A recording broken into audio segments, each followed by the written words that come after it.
Estamos de volta para falar sobre Guerra da Coreia, como vocês estão vendo aqui ao fundo aqui, um tema muito interessante. Chamei aqui novamente, né? Ela já esteve presente, já esteve com a gente aqui no Cemitério News, é integrante até o dia que ela quiser sair.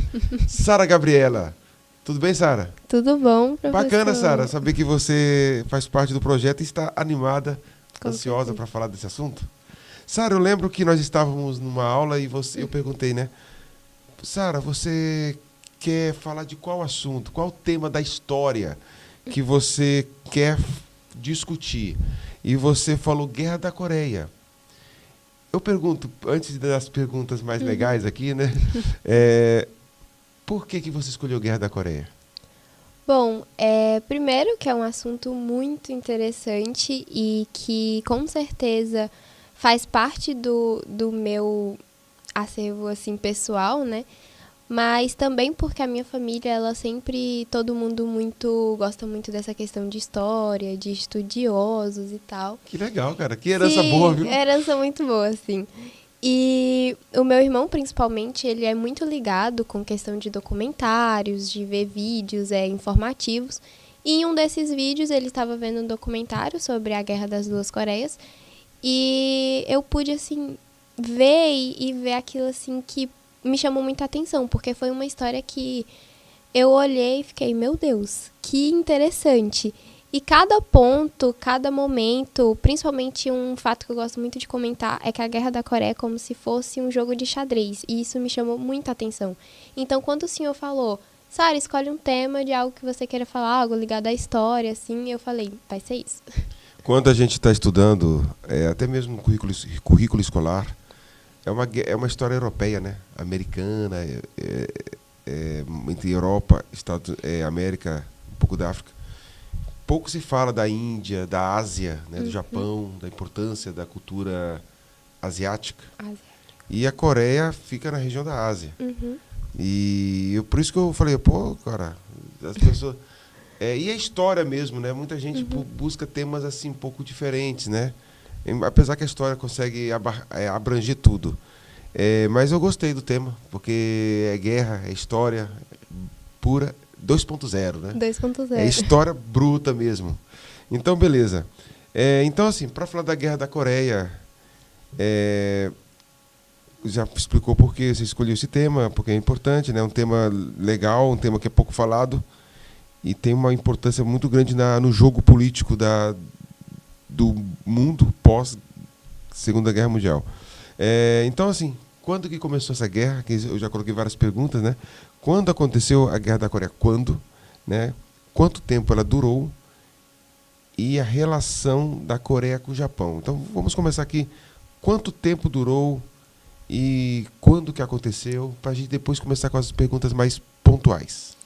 Bom, a Guerra da Coreia, a gente tem que entender que ela veio muito antes do tão falado guerra. Porque a guerra em si durou apenas 3 anos, de 1950 a 1953.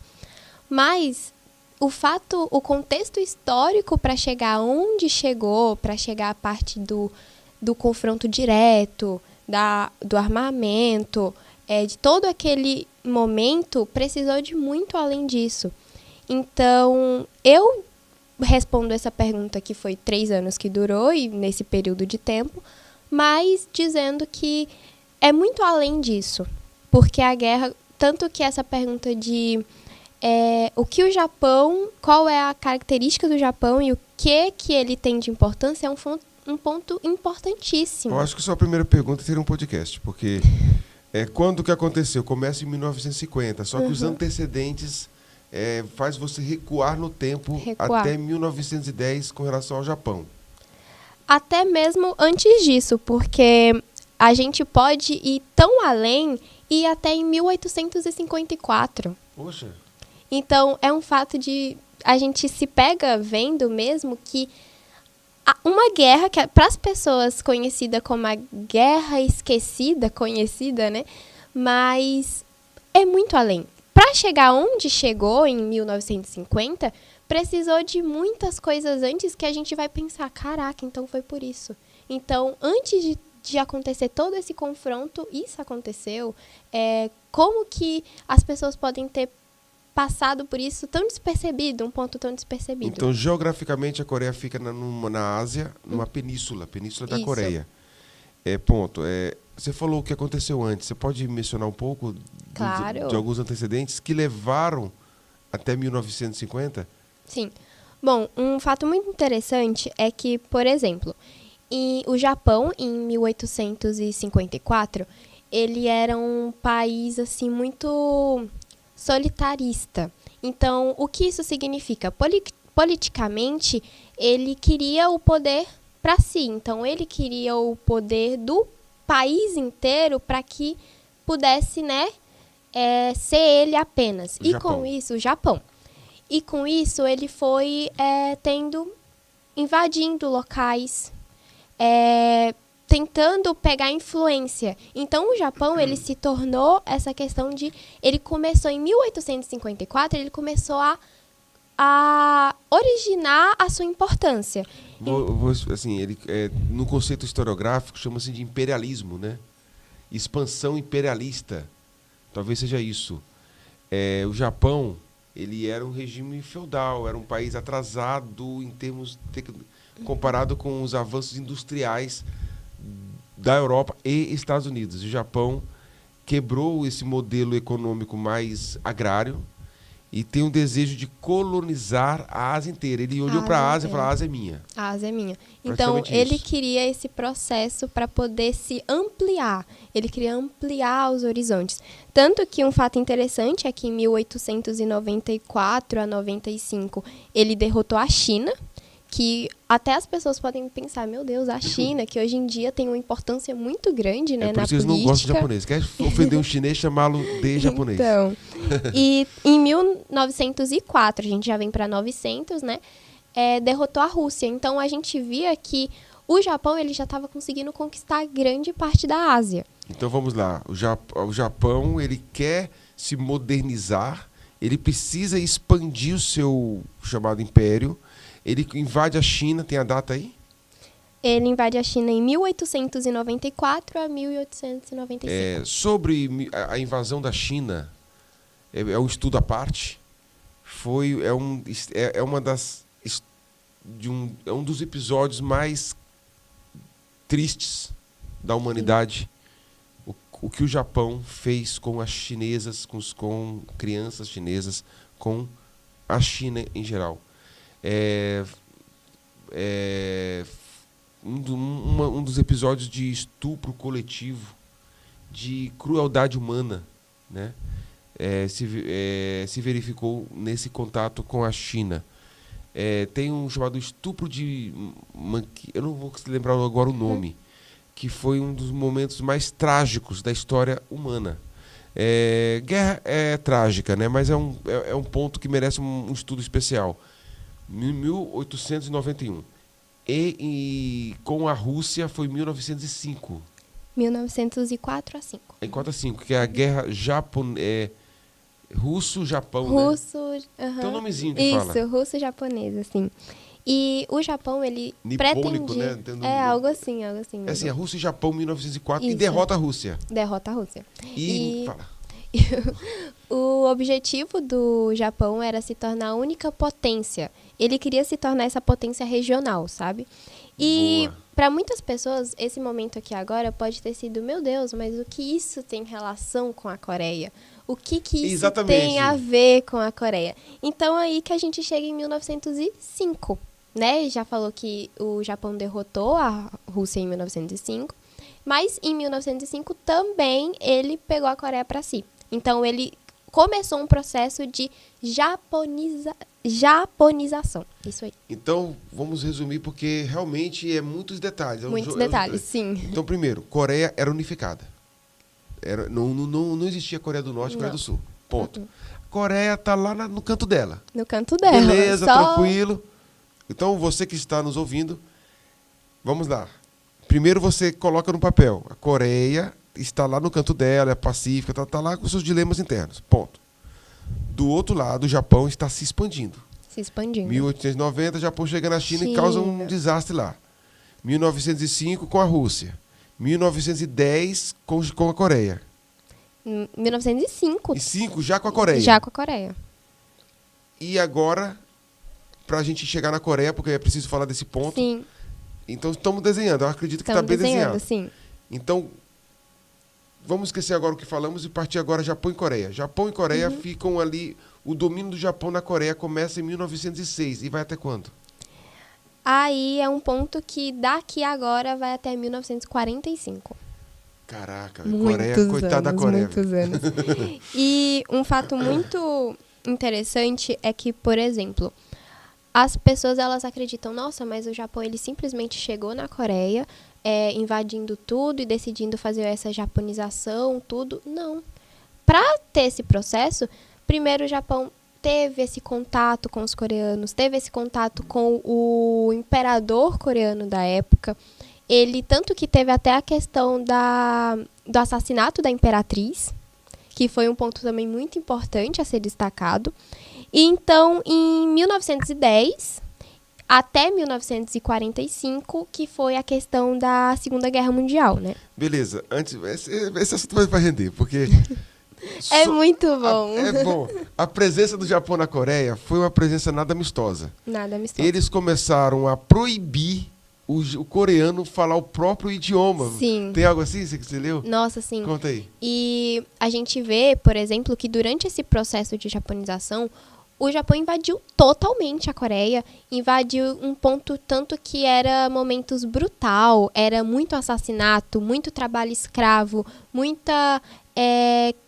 essa questão de violência sexual também com as mulheres. Então, a gente via que era um assunto muito, muito delicado. Experimentos científicos. Muito. Nossa, eles sofreram Usavam os muito. coreanos como cobaia. Eles usavam, tipo... Os coreanos não poderiam mais ter o direito de exercer o seu nome, porque o seu nome, que era coreano, não podia mais ser falado. Os nomes da pessoa foram trocados por foram nomes japoneses. para nomes japoneses. A língua coreana não poderia mais ser falada, só podia ser japonês. A cultura era proibida, só tinha que pegar a cultura japonesa. Então, o Japão ele estava basicamente transformando a Coreia num segundo Japão. Então, isso é grave. Muito grave. E a gente vê assim que muitas coisas... É violento isso. Muitas coisas como esses instrumentos que os coreanos usavam, as suas músicas, foram levados para o Japão para ser apresentado em museu para as pessoas. Então, a gente vê que a Coreia ela já sofreu, antes mesmo da Guerra da Coreia, ela já tinha sofrido muito mais. Ela já estava passando por um momento de instabilidade, tanto emocional, tanto física, porque eles não estavam fazendo isso de uma forma pacífica, era de uma forma brutal, uma forma totalmente violenta. Então, a gente vê assim que eu até fico abismada com a capacidade de que, nesse momento, a Coreia não deixou de existir totalmente. Porque hoje em dia a gente vê que a cultura é muito bem escrita, a língua também ainda é muito falada. Essa cultura, eles conseguiram algo que, para muitas pessoas, poderia ser impossível. Para outros países, não poderia acontecer. De conseguir, depois desse processo longo, porque não foi 3, 4 dias, conseguirem... continuar com a sua cultura. Isso é muito impressionante. Muito se fala que a americanização, né, o capitalismo exportou para o mundo o estilo de vida americano. Alguns interpretam de forma que foi uma forma de aculturação. Pelo que você está falando aí, eu gosto de fazer essas comparações, porque o discurso que chega é um discurso muito mais debatido, né? Essa questão dos Estados Unidos. Mas o que os Estados Unidos se exportou o estilo de vida para o mundo parece primeira série perto do que o Japão fez com a Coreia. Sim. Porque não tem um estilo de vida, assim, uma propaganda americana, mas não é uma atitude política. Né? Não se chega assim nas escolas, olha, vocês são proibidos de falar o português. Imagine você, você leva teu filho de 5, 6 anos para a escola, e ao invés de ele aprender o português, ele vai aprender o japonês. Aí, o nome dele, você deu o nome dele de Pedro, Francisco, Anderson, né? Já é o nome em inglês, já, né? Você obrigatoriamente ter um nome trocado por um nome japonês. isso esvazia você de sua história, da sua identidade. Isso é grave. Isso é grave. Nós não temos nem palavras para descrever o grau de violência, de apagamento histórico, de esvaziamento da história de um povo pelo outro, pelos japoneses no caso. E agora, né, a gente entra em 1910, 1940, para a Segunda Guerra Mundial, que é um tema também muito amplo, né, que se a gente for comentar agora da Segunda Guerra Mundial vai ficar mais... Eu tô achando que vai ficar no Japão, viu? Mas vamos falar de forma, mesmo que não tenhamos tempo de esgotar, a gente pode ter uma parte 2. Sim. Vamos tranquilamente. Ok. O Japão e Coreia até a Segunda Guerra Mundial, pois não? Isso. E então, na Segunda Guerra Mundial, como todo mundo já conhece, né, ou deveria conhecer, teve a questão da Alemanha, o Hitler foi morto, né, durante aquele final do processo da Segunda Guerra, e o Japão ainda continuou como uma potência muito forte na história, e depois das bombas, né, de Hiroshima e Nagasaki o Japão finalmente se rende. E com esse rendimento, ele libera todos os países que ele tinha como sua posse, que é não só a Coreia, como Taiwan, Índia, todos esses países aqui que não tinham tanto impacto eram posse japonesa.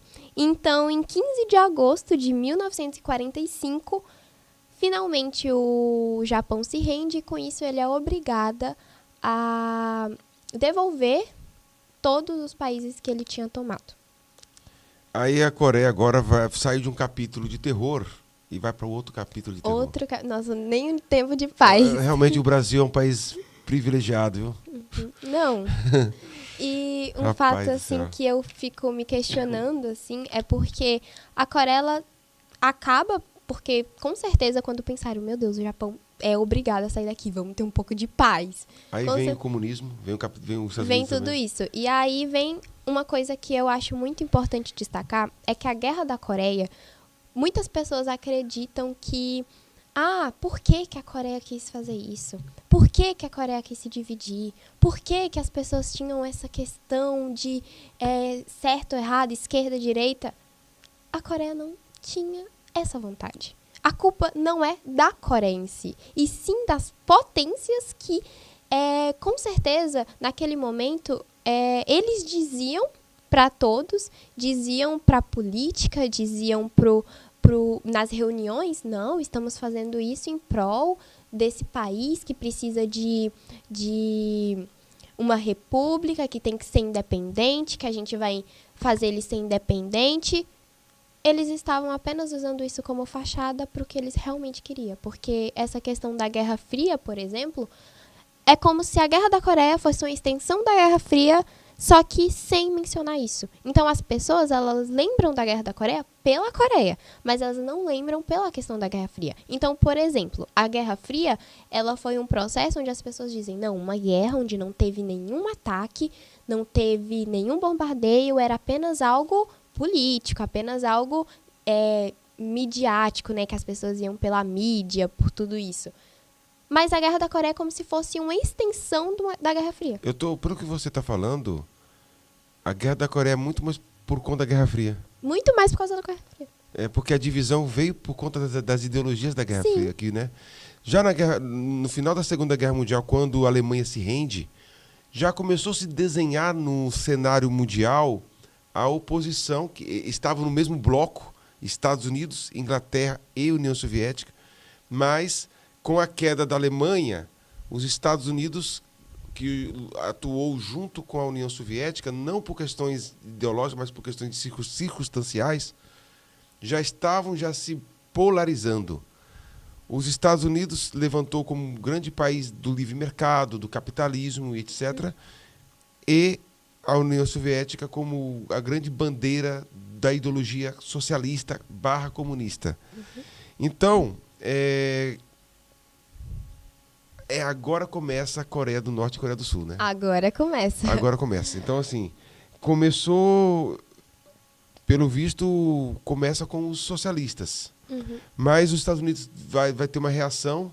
Mas, enfim, vamos lá. Vamos começar. por partes, né? Para entrar nesse assunto agora, da guerra mesmo, da conferência de Potsdam, respondendo a primeira pergunta, né? Quanto tempo durou a Coreia do Norte? Até hoje. Não foi assinado nenhum tratado de armistício. Isso é o impressionante. Então, Coreia do Norte e Coreia do Sul estão em luta armada? Não, mas continuam em guerra. Politicamente, diplomaticamente, é como se estivessem em guerra.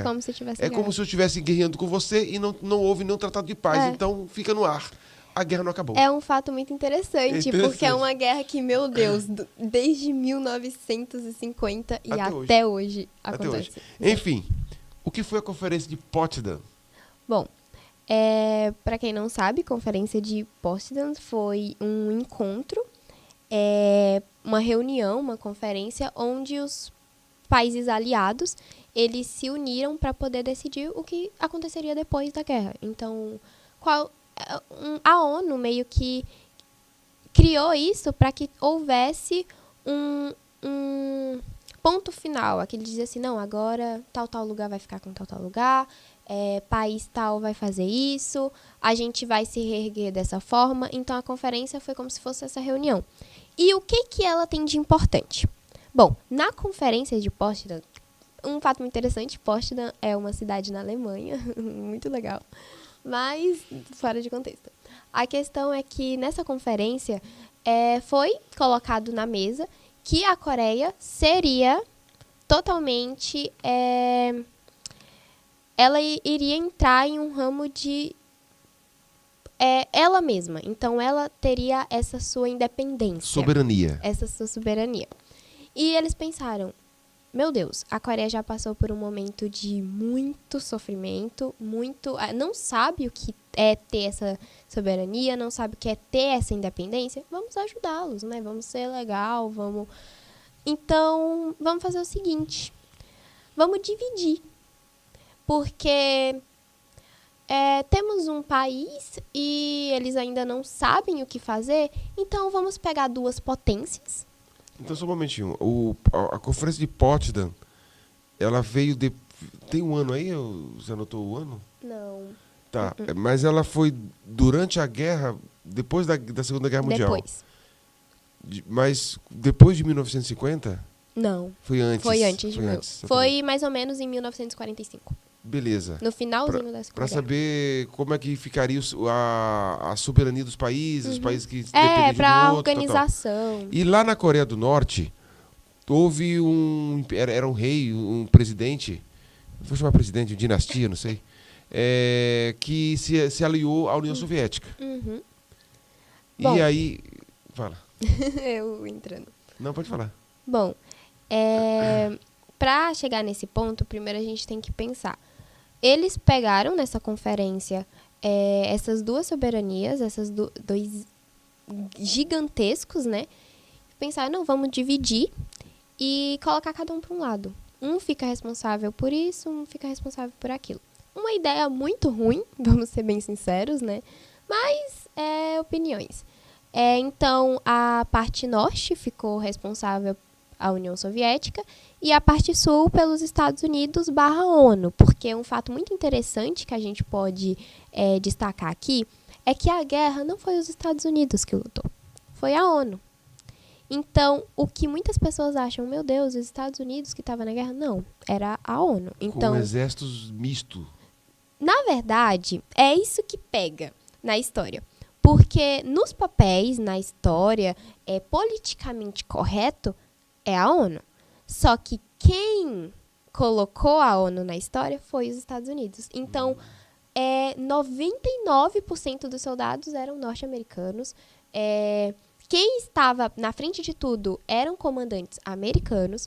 Quem estava lidando com tudo isso era norte-americanos. Então, é basicamente os Estados Unidos. Mas, nos papéis, na política, no politicamente correto, é a ONU. Tem um representante da Coreia do Sul contra o da Coreia do Norte. Quando o Japão sai, É, eu não sei explicar direito, mas houve uma divisão, né? Uhum. E as forças socialistas da União Soviética apoiou a Coreia do Norte. E a ONU, barra Estados Unidos, É, mais fácil falar Estados Unidos. apoiou a Coreia do Sul. E o paralelo 38?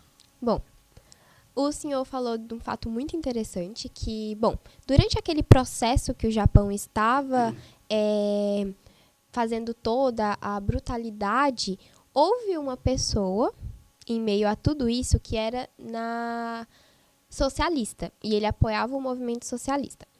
E durante esse processo ele conseguiu fugir no domínio japonês e foi para a Rússia. E lá na Rússia ele foi acompanhando a Rússia, no caso, a União Soviética. E foi acompanhando tudo isso e foi firmando a questão do socialismo. Quando a União Soviética vai pegar a parte norte, ele entra e ele já era muito bem financeiramente, já conhecia os presidentes e tudo, ele entra como chanceler, que é a palavra, que é da família King, que até hoje ainda acontece de geração em geração. O interesse da União Soviética foi também a questão socialista. Uhum. Provavelmente, não sei se seria uma anexação para a União Soviética ter um território, porque o comunismo, tem uma teoria de internacionalidade e de centralização. Uhum. Tanto lá na União Soviética, Stalin, Trotsky, né, tiveram esse dilema. Mas a doutrina socialista, ela tem uma doutrina de internacionalização. Mas eles colocam para os Estados Unidos a questão imperialista, né? Uhum. O termo imperialista, ela é construída dentro da historiografia mais marxista para chamar os capitalistas, Estados Unidos, como um imperialismo. Mas, cara, você vê que os russos não ficaram por trás também. Não. Eu acho que eles também são imperialistas. Uhum. Eu não tenho certeza, assim, é uma questão que os Estados Unidos, ele lutou ao lado da Coreia do Sul com desejos somente imperialistas ou para se defender, porque eles se preocupavam, eles tinham temor do avanço socialista. É um bom questionamento. Eles tinham temor. Com certeza. Você vê o plano Marshall na Europa. E né, naquele também. momento, o socialismo estava crescendo muito rápido. Crescendo. Uhum. Para que o nosso público possa compreender isso, que é um tema delicado, quando o nazismo é derrotado, em primeiro momento, os louros da vitória vai para os comunistas. Porque eles que invadiram. Tem até uma imagem até eloquente, a imagem, no pináculo de um prédio, uma bandeira comunista, né, da União Soviética sendo fincada, né? Então,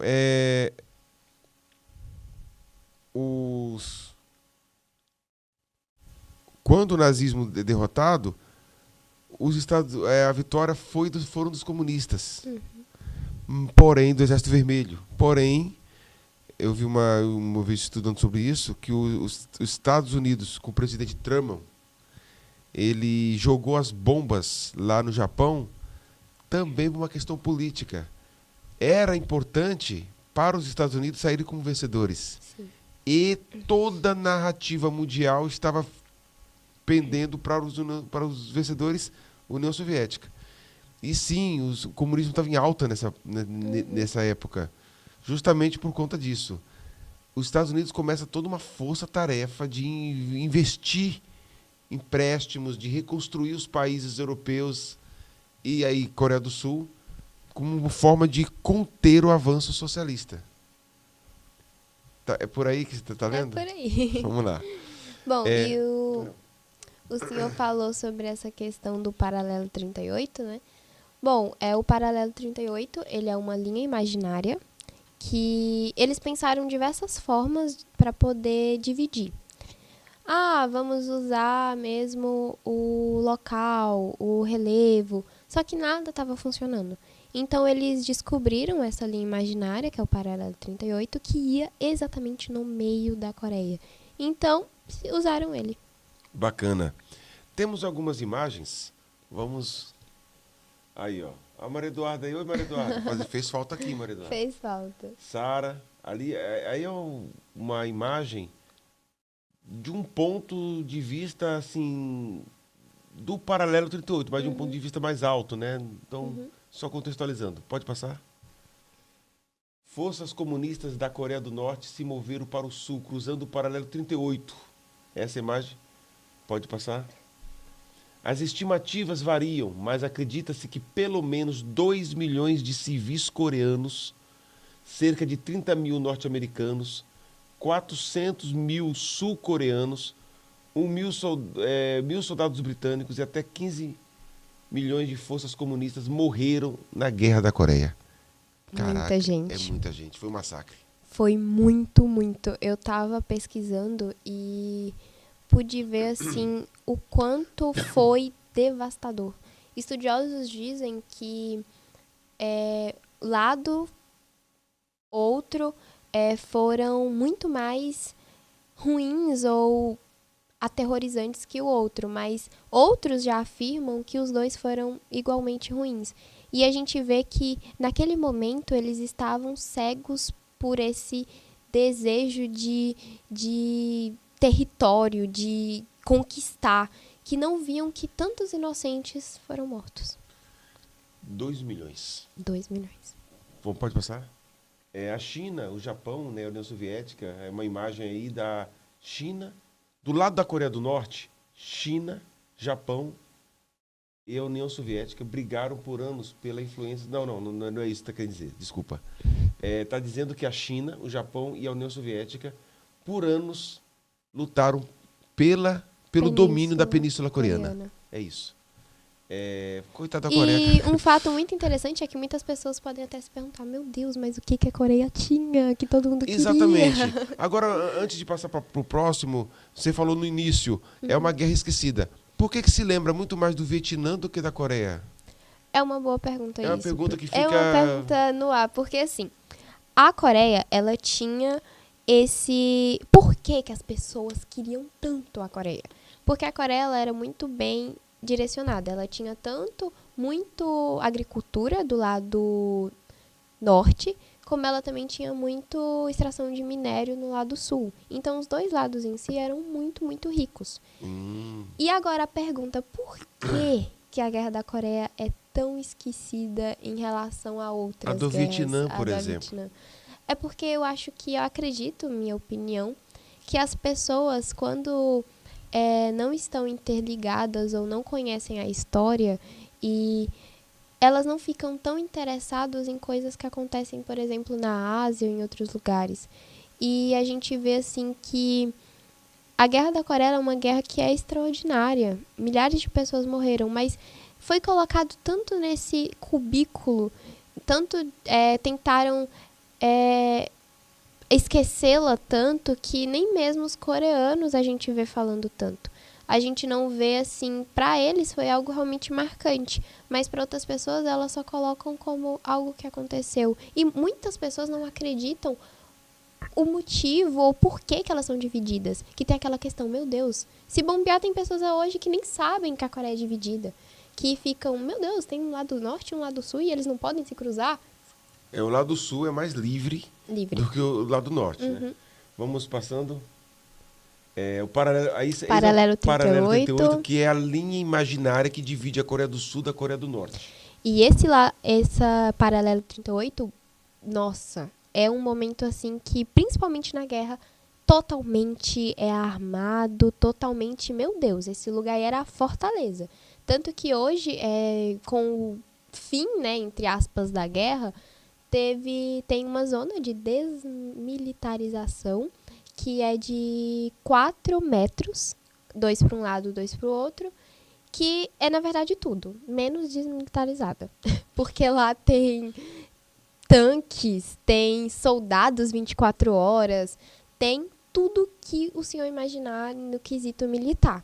Então, essa área desmilitarizada, não.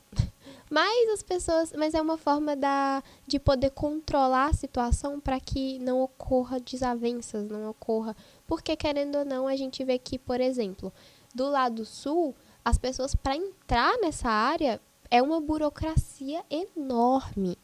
As pessoas não podem ultrapassar, é um lugar não visitado, para você entrar tem que ir, muito papel, muita coisa. Tanto que um fato muito interessante que eu fui pesquisar, vi uns vídeos também, que é que nesse lugar tem uma aldeia, no lado sul, no caso, que é morada por pessoas. Que tem, tanto que é uma aldeia que é considerada uma aldeia morta, porque tem apenas pessoas de mais de idade. E lá elas sobrevivem pela a agricultura e tem uma lei extremamente rígida. Lá não pode ficar mais das 10 horas da noite fora, militar a todo momento. Lá, tanto que os militares lá já são normais, andam pra lá e pra cá, os aldeões, oi, tudo bem, bom dia. A Coreia do Norte é mais militarizada do que a do Sul. A do Sul, muito mais, só que a do Sul também é muito militarizada nessa área, principalmente. Nessa área do Paralelo 38. E tanto que, por você imaginar que é uma coisa tão extraordinária, que a gente imagina, tem um muro, nessa área principalmente não tem. É nada, praticamente, é algo assim, a rua, de um lado, o outro, é isso. E em outros lugares tem muros, em outros lugares, mas nessa área específica não. E dá pra você ver, assim, do outro lado. E tanto que diz que tem cidades do lado norte, só que o lado norte as pessoas realmente não conseguem, porque, pra quem não sabe, a Coreia do Norte, ela é considerada o país mais isolado do mundo. Ditadura 2.0. É muito, muito, muito isolada. E um fato que eu gosto até de fazer piada... Não pode piada. nem sorrir lá, cara. Não. Tem alguns tipos de corte de cabelo que não são... Assim, não é que não sorri, né? Mas tem vários... A vigilância estatal é muito forte. E quando a gente vai pesquisar sobre a Coreia do Norte hoje em dia, a gente vê, assim, o quanto eles estão em um mundo totalmente diferente do nosso. Porque a gente vê, eles não conhecem nada do mundo exterior. É a Coreia, acabou. Eles não conhecem nada, tipo, se você for perguntar, quem é cantor fulano de tal? Não sei. Tem uma historinha, agora eu lembrei agora aqui de um jovem americano, simpatizante das ideologias de esquerda, socialista, viajou lá para a Coreia do Norte e não conseguia sair, cara. E pedindo, assim, se você pesquisar no Google, der um Google aí, você vai descobrir. Começou a pedir socorro. Socorro. Porque realmente, às vezes, é uma ilusão que as pessoas criam, né? Não existe paraíso na Terra, lógico. Mas o regime da Coreia do Norte é mais difícil. É muito mais. Vamos e concordar, as pessoas lá são... Elas colocam uma idealização também muito grande. Lá, eu só preciso do meu chanceler e acabou. Que é o presidente, né? E as pessoas têm aquela idolatria enorme, enorme, a enorme, imagem enorme. Dele Você lá não pode comemorar feriados, tem os feriados próprios, e você tem que ter um quadro dele na sua casa. Acabou e é isso. É complicado. E a gente vê que é uma idolatria, e pra eles, tanto que pergunta, as pessoas fazem entrevistas com norte-coreanos e eles, eu não preciso de outra pessoa, eu tô feliz no meu lugar. Lá não tem essa questão de... Nas ruas não tem muito carro, porque os carros são apenas deles, eles que criam, e é só pessoas com uma classe muito, muito alta. Olha, eu vou fazer umas alfinetadas aqui, porque quando eu estava na academia, eu lembro de vários simpatizantes do lado da esquerda falando assim, assim, as pessoas podem não gostar desse termo, mas é o que eu via, né? Sociedade consumista, para que tanto consumo? Muitos projetos escolares veem isso. Não há necessidade de todo ano ter um lançamento novo. O contrário é a Coreia do Norte, na minha opinião. Meio termo não existe. Ninguém vai chegar. Você quer que o Estado vai lá na empresa da Samsung, que é uma empresa coreana? Olha, vocês estão proibidos de fazer lançamentos de celular, de tablet, de notebook, todos os produtos, toda a linha de produção. As pessoas iam ao caos. É o caos. A própria fábrica ia falir, desemprego ia acontecer, né? Do outro lado, não tem tanta empresa, mas tem dependência do Estado, onde você não tem a liberdade de tirar a foto do bonitinho. Você não é o Brad Pitt, né?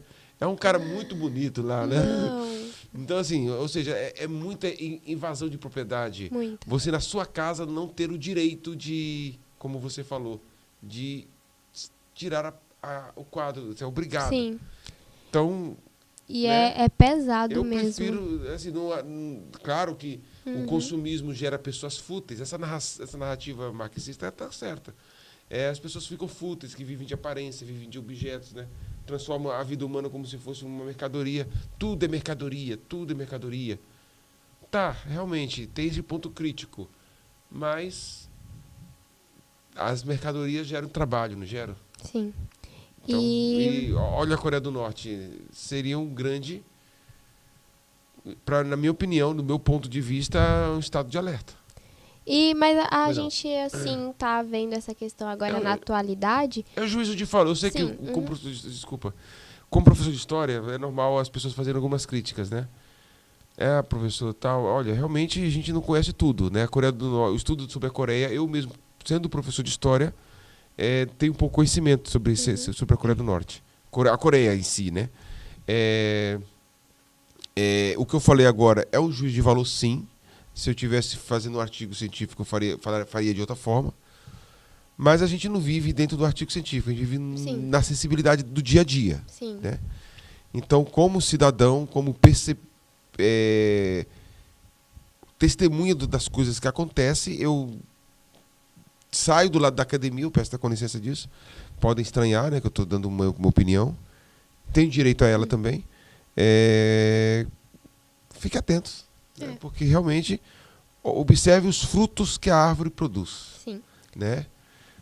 É isso. E a gente está agora falando na atualidade, mas a Coreia do Norte, eu percebi durante a minha pesquisa que as pessoas, elas tendem também a acreditar muito durante a história, onde te colocam em uma situação, um país onde foi dividido em dois, norte e sul, e hoje em dia, com as características, né, do norte, e foi comandada pelos Estados Unidos e União Soviética. Qual lado você escolhe? E aí você, meu Deus. Você correria para qual lado? Né? Não precisa responder. Não precisa Comente responder. embaixo de forma educada. Eu correria por lado do norte, porque eu gosto que alguém me controle. Mas a questão Mas enfim, é direito da pessoa, né? Mas a questão é que as pessoas realmente elas tendem muito a acreditar que, meu Deus, os Estados Unidos foi perfeito nesse momento. E aí a gente vai analisar, por exemplo, que durante a guerra, os Estados Unidos ele lidou com a Coreia do Sul de uma forma muito exagerada. Porque as pessoas, durante esse processo, elas não concordavam com essa guerra. E, principalmente no meio, entre 1950 e 1953, as pessoas elas não concordavam, elas faziam protestos, porque imagina, você está em um belo dia no seu país, na sua casa, e decidem, de uma hora para outra, dividir aquilo no meio, e você não tem mais direito de visitar alguém que está em um lado, que é da sua família. Será que famílias foram divididas? Com certeza. Isso com certeza. Daria professor. uma página da história, assim, daria outro podcast. Outro podcast. E a gente vê que eles lidaram com aquilo porque a Coreia do Sul, ela não concordava e fazia muito protesto. Durante esse processo, teve muito, muito protesto. E o senhor se questiona, como que os Estados Unidos lidou com isso? Eles usavam da violência para lidar com isso e usavam de meios totalmente horríveis. Para o senhor entender, durante esse processo, mais pessoas morreram por eles do que da guerra em si. Então, a gente generaliza, milhões de pessoas morreram. Mas grande parte dessas pessoas foi pelo lado deles. Então, teve muito massacre. Eles colocavam as cabeças das pessoas que não concordavam com aquele regime. Os americanos colocavam a cabeça daquelas pessoas na praça pública para ser exposta. Como se fosse uma mensagem. Olha aqui, se você não concorda com o que eu faço, então é isso que vai acontecer com você. Na verdade, como eu disse, né, não há paraíso na Terra. Eu sou desse ponto de vista. Eu sigo o que é mais aplicável. Ao meu ver, a história tem vários ramos. Predomina-se mais do lado marxista. Eu não tenho eu segui um outro caminho. Mas não existe paraíso. Não existe. Então, a presença do Estado Unido, os Estados Unidos já fala assim, o Estado russo, né? Estado dos Estados Unidos, é meio complicado. A presença dos Estados Unidos como Estado, nação-Estado, né? Como poder político, Ao a gente criticar assim, um juízo de valor que eu fiz agora há pouco, a presença americana, como você disse, também não merece nada de elogio também não. Nada Que de elogios. foi violência contra violência. Violência contra violência. E a Coreia do Norte também não vai para trás, porque a União Soviética, eles também lidaram com uma forma muito, muito exacerbada. Porque, por exemplo, a Coreia do Norte... guerra, né, cara? É guerra. Eles usavam, dentro em si, eles eram muito mais organizados que os Estados Unidos. Então, quando havia um problema, eles resolviam mais embaixo dos panos. Então, as pessoas, elas não conseguiam ver que algo estava errado. Para as pessoas, aquilo normal. Eu como observador, alguns estudiosos do marxismo, eu observo isso, que o autoritarismo do socialismo, ele é mais subjetivo. Sim. Não precisa falar de hoje, né? Você não pode falar que é ditadura. Você não pode falar que E um fato muito interessante não é que... é ser cancelado, né? Então, assim, não é de hoje esse comportamento dessa ideologia. Ela é tão pesada quanto a outra, só que ela tem um caminho mais subjetivo, que fica retratado no livro de história mais o lado dos Estados Unidos. Sim, que realmente foi livros. violento. Eles não Sim. estão errados, foi violento, né? Mas o lado parece que é inocentado, de certa forma. E você falou, né? A presença do socialista na Coreia do Norte era de uma forma mais subjetiva. Os socialistas não poderiam falar que estavam sofrendo, né? Você explica aí. E é uma coisa muito interessante, porque até hoje mesmo a gente vê na Coreia do Norte, as pessoas elas não acham que estão em um regime... Eles não acham. Eles não acham. Para eles aquilo é normal, tanto que a Coreia do Norte, eles se autodenominam socialismo autossuficiente. Então, interessante. E o nome é Coreia da República Popular da Coreia, alguma coisa assim? República Popular da Coreia. E interessante, os nomezinhos dos socialistas são mais fofinhos, né? Popular, República Democrática, né? Na Alemanha também, né? Nesse cenário, pessoal, pós-guerra, Segunda Guerra Mundial, se dividiu Vietnã do Norte, Vietnã do Sul, Coreia do Norte, Coreia do Sul, Alemanha Oriental, Ocidental. E os nomes da Alemanha socialista era República Popular.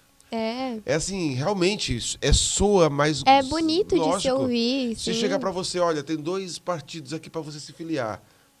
Federativo ou democrático? Você vai pro democrático. Democrático é a palavra, mas até mais democrático, claro. Sim. Só que é o seguinte, na prática você vê ao contrário. Sim. É claro que a presença americana foi violenta, sim. E a da União Soviética também. Muito Só mais. Só que o resultado das atuações, você se... Assim, não estou falando que é legal, mas assim, o resultado, você vê uma Coreia do Sul muito mais aberta economicamente do que a do Norte. Então, assim, o resultado do sistema capitalista não é perfeito, tem desigualdades, como os socialistas apontam, mas tem mais liberdade econômica de você se expressar, de você consumir, de você entrar no país e sair muito mais do que na do Norte. Isso é um fato, eu acho que não é uma ideologia, isso é um fato, né? Sim. Olha, o nosso tempo está quase, olha só, na segunda... Quase acabando. Olha que bacana. Mas pode continuar. Ok. Então agora a gente começa agora, de fato, com a guerra, porque a gente nem começou a falar da guerra ainda. Nem começou, cara. Vai ter parte 2. Vai ter que ter. Então, já em 1950, houve A guerra, ela é dividida em 3 fases. E a primeira, segunda e terceira. Tanto que a terceira fase é considerada a mais longa e mais centrada, mais assim, mas as 2 primeiras são muito importantes também. Infelizmente, viu, Lassara, eu tenho que falar que faltam poucos minutos, né? Infelizmente, ser um pouco mais breve, mesmo que a gente faça uma parte 2 depois. Porque o nosso tempo nas dependências aqui... Tá curto. Bom, vou tentar ir de uma forma bem mais rápida. A primeira fase, ela aconteceu em 1950, exatamente dia 25 de junho de 1950. Por que essa data é tão importante? Porque foi aqui que a guerra realmente começou.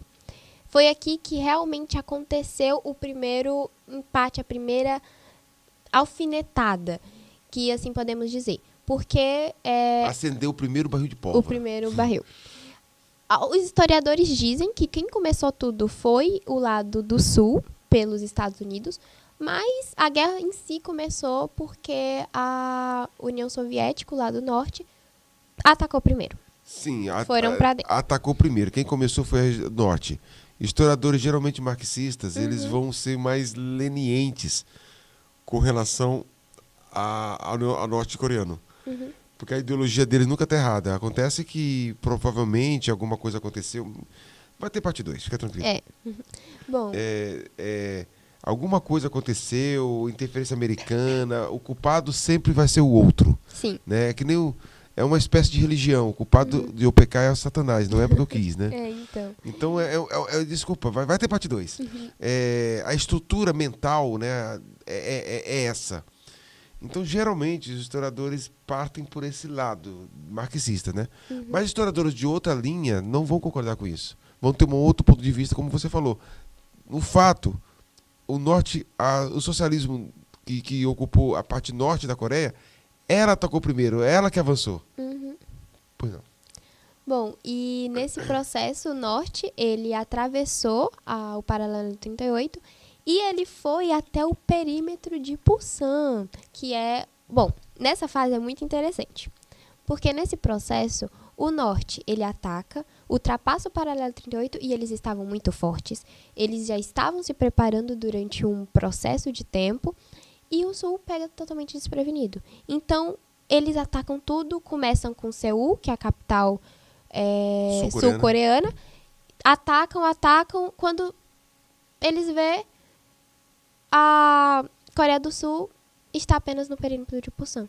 Então, esse momento é muito importante, porque a Guerra da Coreia é um fato muito legal. É que a gente acha que ela vai acabar toda hora. Porque é como se fosse esse troca-troca. Uma hora um tá em cima, outra hora ele já tá lá embaixo. Então eu acredito que naquele processo eles devem estar pensando, nossa, já ganhamos. Mal sabem eles, né, que a Coreia do Sul vai dar ali seu ponto. Mas nesse processo, que é a fase 1, que aconteceu de junho a setembro. Dura, pouco tempo. Então, esse processo de junho a setembro, eles invadem a Coreia do Sul e pegam ele no perímetro de Pusan. E durante esse processo, o perímetro de Pusan, ele fica bem, bem longe, bem no finalzinho da Coreia do Sul, e ele é encontrado em como se fosse navios. Lá nesse processo, ele tinha um local, eu não sei o nome exatamente agora disso, que é quando os navios se encontram. Fronteira? Não, Desculpa. os navios, eles vão Portos? pra lá. Porto, isso mesmo. E lá tinha esses portos que era muito, muito forte naquela época. E daí, a Coreia do Sul, eles pegaram a oportunidade. Por que não, né? Usar esses portos ao nosso favor. E é aí que a ONU entra. Porque desse processo, tinha dividido, os Estados Unidos estavam com posse dos sul-coreanos, porém, eles não estavam lá. Então, quando o norte ataca, eles estavam totalmente despreparados. Não tinham soldados, não tinham forças, não tinham armamento, não tinham nada. E os norte tinham. Então, naquele processo, os Estados Unidos entram. Aí o senhor se pergunta, por que os Estados Unidos não decidiu por si próprio entrar na guerra? Porque ele não podia. O governo, naquela época, decidia que os Estados Unidos só poderia entrar numa guerra se ele fosse alvo daquela guerra. E ele poderia só mandar soldados se aquilo fosse totalmente necessário. Então, os Estados Unidos utiliza-se da ONU. Da ONU. Tem alguns podem ter essa narrativa, né? Não sei se é narrativa, acho que é um fato. A ONU, que foi, na verdade, como você falou, mas foi os Estados Unidos, mas a fachada ONU. ONU. Porque naquele momento, a ONU, que foi essa organização criada para paz, né? A bandeirinha branca. Chega e pensa assim, os Estados Unidos conseguem, porque a ONU é basicamente uma extensão estadunidense. Mas a pergunta paradoxal tudo bem, os Estados Unidos foi violento, sim, ninguém vai discordar disso, mas deveria não fazer nada? Na verdade... Ou seja, a Coreia do Norte seria toda a Coreia. Sim, por isso essa é a questão. É uma questão paradoxal. É uma questão paradoxal, porque é de opinião em opinião. Porque Aí é opinião. É opinião, porque uma pessoa pode acreditar que o país seria muito mais feliz, Sim. só o norte ou só o sul, e aí já vai de questão em questão, porque, bom, na história, eles entraram, né? E naquele processo a ONU os Estados Unidos fazia totalmente parte da ONU, era como se fosse só os Estados Unidos comandando tudo, e eles decidiram, não, colocar a ONU dentro. Só que 99% dos soldados norte-americanos. Assim, pelas vias de fato, foi cruel a parte americana. Mas o resultado foi positivo, porque conteve o avanço, olhando pela tese de que o comunismo não é uma coisa boa. Agora, olhando pela tese do socialista, que é uma tal, aí a gente muda de opinião. Então, por isso que você falou, aí vai dar opinião, né? Vai dar opinião.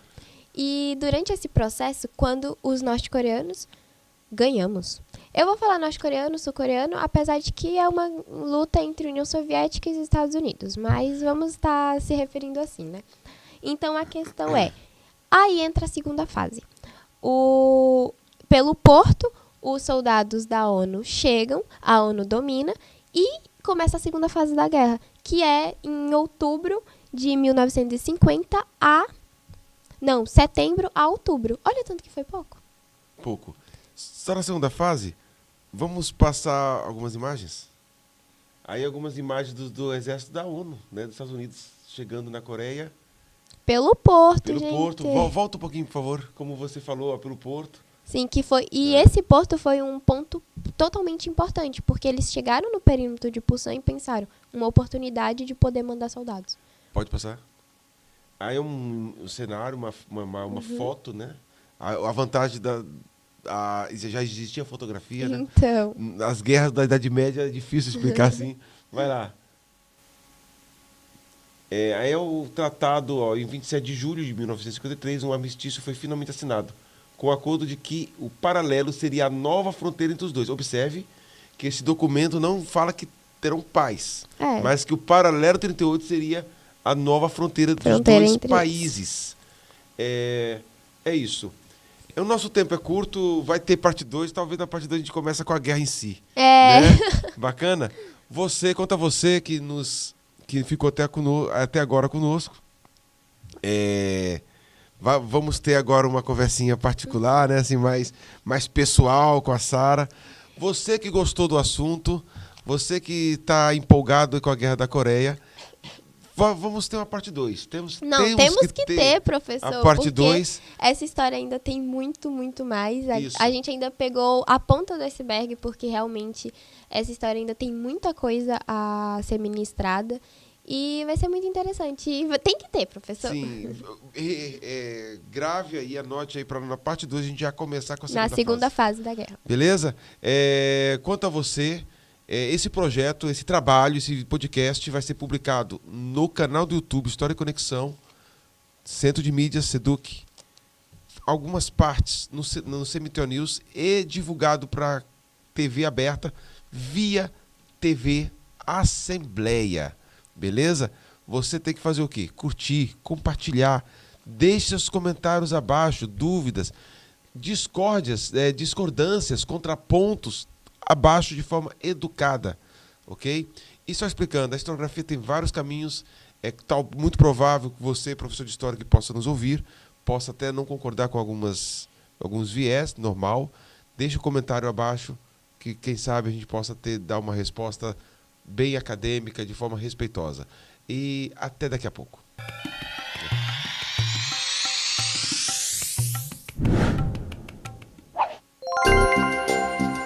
Estamos de volta para a parte aqui, uma parte particular, assim, né? Uma conversa assim, fora do conteúdo de história, para falar um pouco da Sara, né?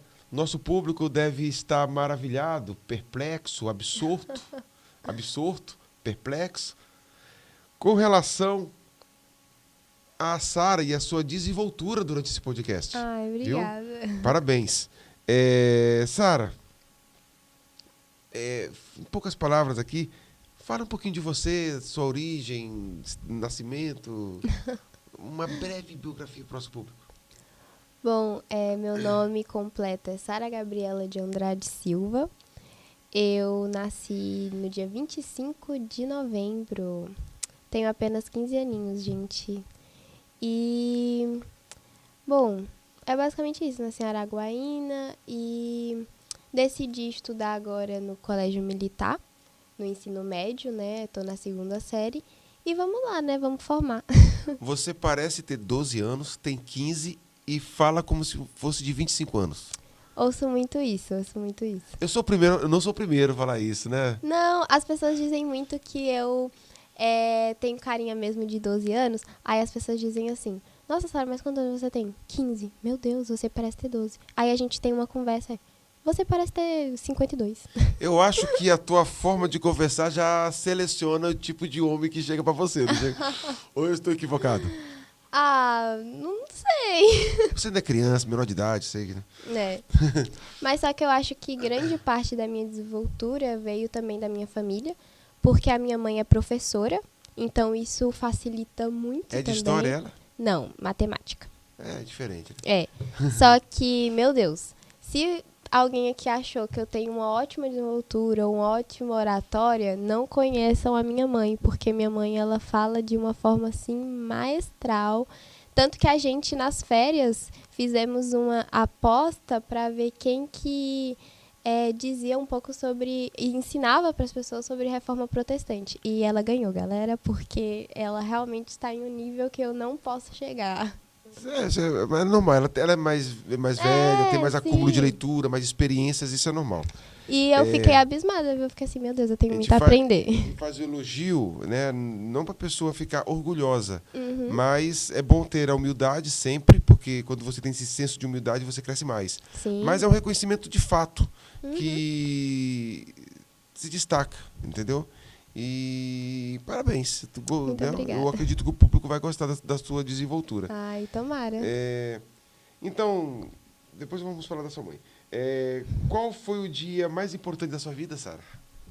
Dia mais importante da minha vida? Uma pergunta difícil, porque são tantos dias, né? Podia ser falar do podcast aqui, podia ser. Pode ser também. Um dos, né? Um dos. Eu acho que essa é a questão. Não tem um dia específico. Acho que todos os dias são muito importantes. Mas O nascimento. eu diria que é o nascimento, só que foi um dia, assim, bem triste pra minha mãe, né? Porque ela sofreu bastante nesse processo. Mas, e também porque eu não lembro, então não posso dizer que foi um dia, assim, incrível. Mas eu acho que momentos muito bons foi nas férias, assim, de poder estar na praia. E também é um pouco, assim, de soberba eu falar, olha, o dia mais importante é o meu nascimento, né? Porque, tipo assim, o dia mais importante do meu nascimento, eu não lembro. Então eu não posso dizer se foi realmente muito importante pra mim, porque então, talvez. Qual o dia mais triste? Dia mais triste? Nossa, professor, que pergunta assim. Bom, o dia mais triste, acho que é todas as vezes que eu tenho que me despedir das pessoas que eu gosto. E não só despedir no sentido de morte, sabe? Em sentido de, por exemplo, quando você se pega olhando assim para as pessoas e vê que ela é importante para você, mas que você não pode passar o tempo que você espera passar.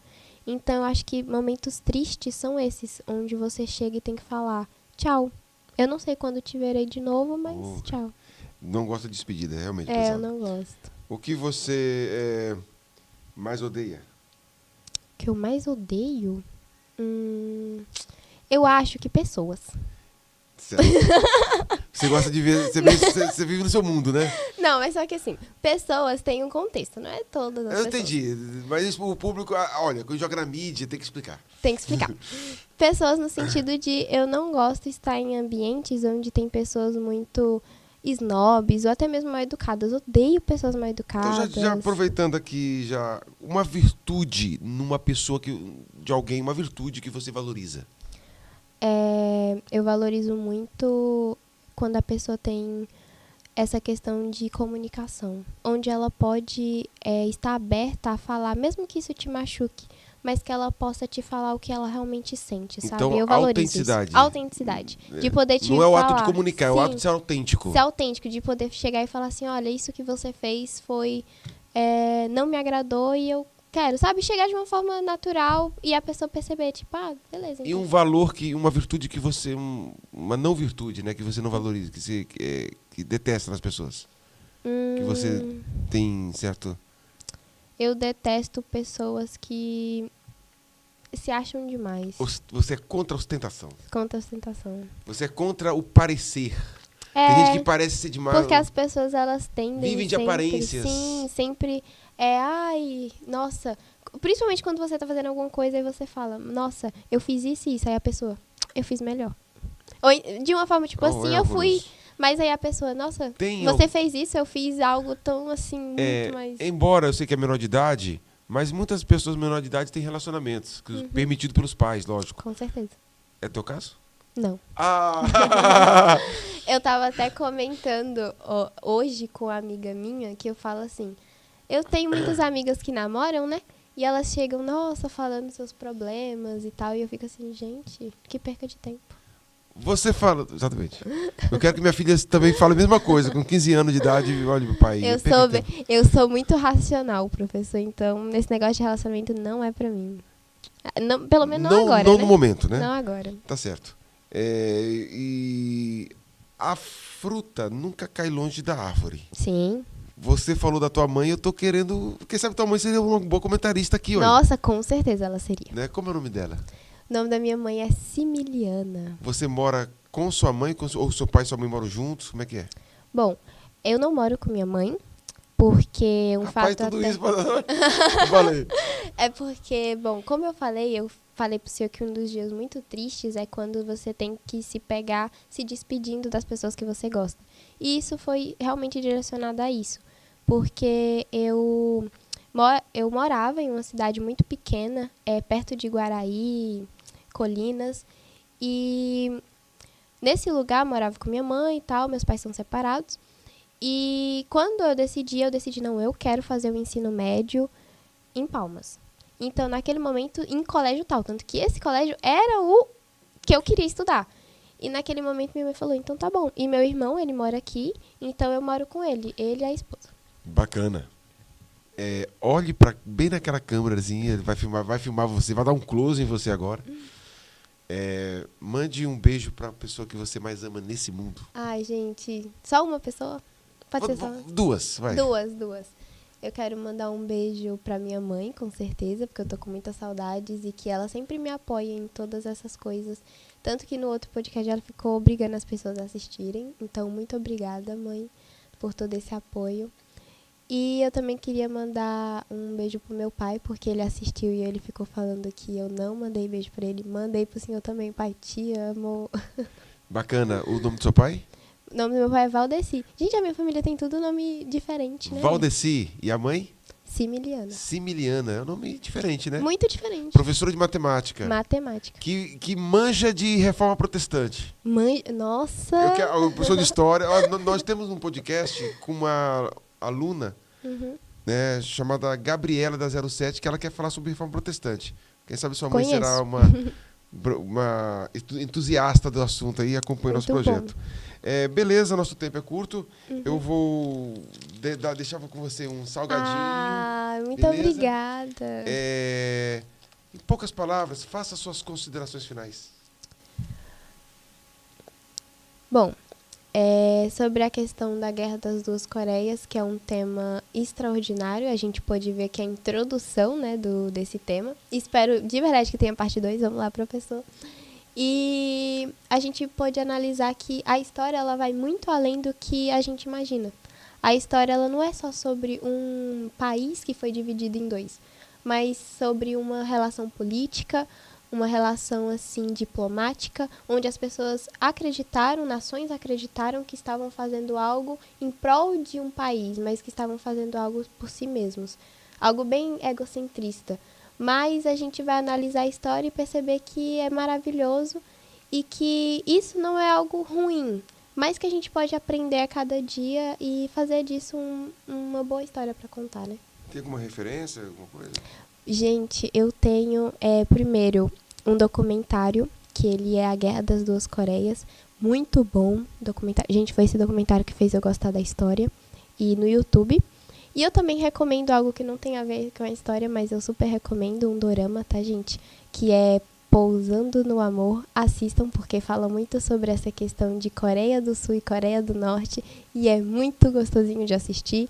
E vai também demonstrar um pouco, de uma forma menos aprofundada, essa questão de diferenças entre os dois. E por você ter assistido esse podcast, vai entender muito mais o impacto que isso tem. Então assistam, é muito bom, gente. Bacana. Finalizando o nosso podcast, eu vou deixar esse salgadinho aqui com a produção Gabriel e Plínio, que está no trabalho aqui no Centro de Mídias e fazem parte da produção e preparar aqui o nosso momento especial do nosso podcast. Quanto a você, siga nossas páginas, compartilhe.